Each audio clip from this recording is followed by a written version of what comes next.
गाय पर केंद्रित होती राजनीति में क्या टीचर से गाय का भूसा मंगवाया जाएगा? अब खबर उत्तर प्रदेश के सरकारी स्कूल के उन शिक्षकों से जुड़ी हुई जिन्हें भर्ती तो बच्चों को पढ़ाने के लिए किया जाता है, लेकिन फिर मानो उन्हें बंधुआ मजदूर समझकर हर काम में जोत दिया जाता है। इस वक्त गर्मी में जनगणना की ड्यूटी ये शिक्षक निभा रहे हैं, जिनसे अब यूपी के बरेली में प्रशासन चाहता है कि सरकारी शिक्षक गाय के लिए भूसा भी बटोर कर लाएं। इसीलिए बाकायदा आदेश निकाला गया।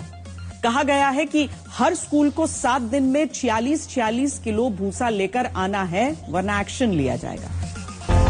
हुआ कुछ ज्यादा बड़ा नहीं है, बस ये हुआ कि उत्तर प्रदेश के प्राथमिक स्कूल के टीचर, जिनके बारे में कहा जाता है कि धनिया पत्ती की तरह हर चीज में थोड़ा थोड़ा छिड़क दिए जाते हैं, बस उन्हें एक और जगह छिड़का गया है। अब जनगणना कराते सरकारी टीचर के बारे में प्रशासन को लगा कि 45 डिग्री में ये लोग पता नहीं काम कर रहे हैं या नहीं, तो बरेली में फरमान निकला है कि सरकारी टीचर हाथ में बोरा लेकर निकलेंगे, जाकर गांव से भूसा दान लेकर आएंगे और फिर वो भूसा गाय गोवंश की सेवा में लाकर 100 क्विंटल भूसा सरकारी आदेश के तहत लाकर दान करेंगे।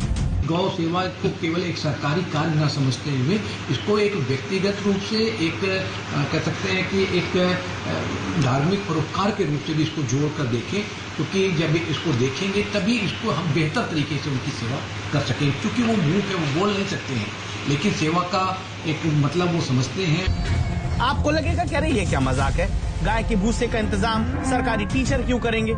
इसीलिए बरेली में जारी सरकारी चिट्ठी को देख लीजिए। बरेली में खंड शिक्षा अधिकारी की तरफ से जारी चिट्ठी में लिखा गया है कि डीएम साहब और बेसिक शिक्षा अधिकारी के लेटर के आधार पर हर खंड शिक्षा अधिकारी को 100 क्विंटल भूसा इकट्ठा करना है। इसलिए हर स्कूल को 46 किलो भूसा का दान खंड विकास अधिकारी के दफ्तर में 1 हफ्ते के भीतर कर देना होगा। ये भूसा हर स्कूल की तरफ से 46 किलो नहीं आया तो फिर विभागीय कार्रवाई होगी।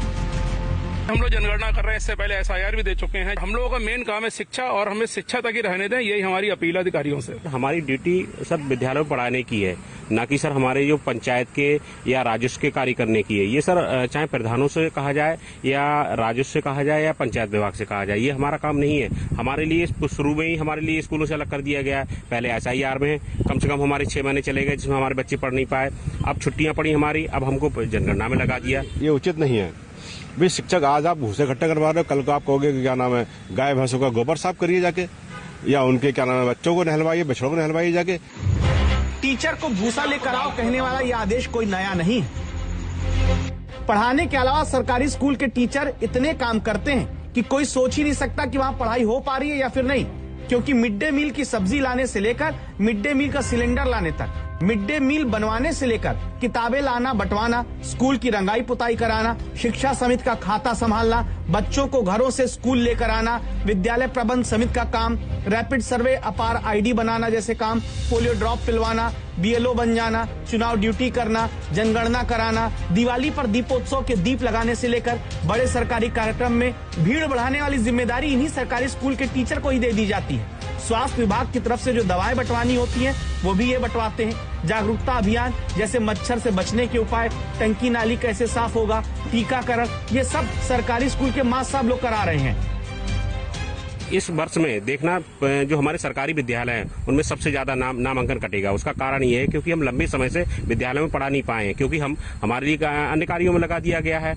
अब ऊपर से हमसे कहा जाए कि अच्छी गुणवत्ता बच्चों के लिए शिक्षा दी जाए, हम कहाँ से दे पाएंगे।